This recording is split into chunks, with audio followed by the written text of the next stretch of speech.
Dalawang anak ni Lori Pasco ang namatay sa kampanya kontra droga ng Duterte administration.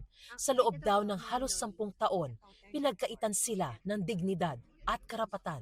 Laging sinasabi niya wala namang pinatay, wala namang pag-uutos. Pero ang totoo nun, paano sasabihin na walang namatay, na walang nag-utos? Ano yung mga namatay na libo-libo? Saan galing yun? Kung hindi sa kanya nang galing yung order, nung nag-utos siya, nung mga panahon niya, na patayin yung aming mga mahal sa buhay, wala namang awa dun eh. So, bakit kami maawa ngayon?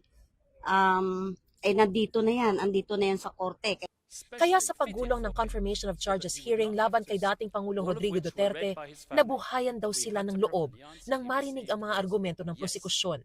Para naman kay Shira Escudero, kapatid ng isa rin sa mga nasawi sa drug war, naramdaman ng mga pamilya na narinig at naiparating ang kanilang mga boses sa pagdinig. Hindi rin daw naging madali ang kanilang pinagdaanan para makadalo sa mga pagdinig sa ICC.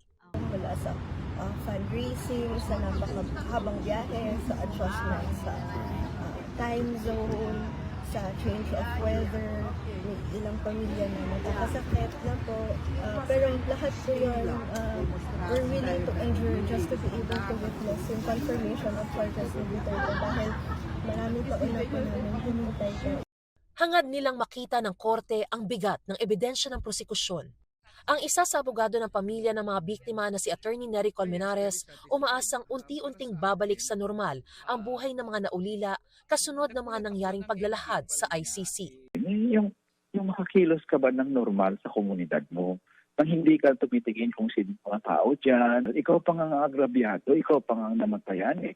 Parang ikaw pa yung sinisisi, di ba? So I guess that's what the victims feel. And we're very happy na isabi sa court.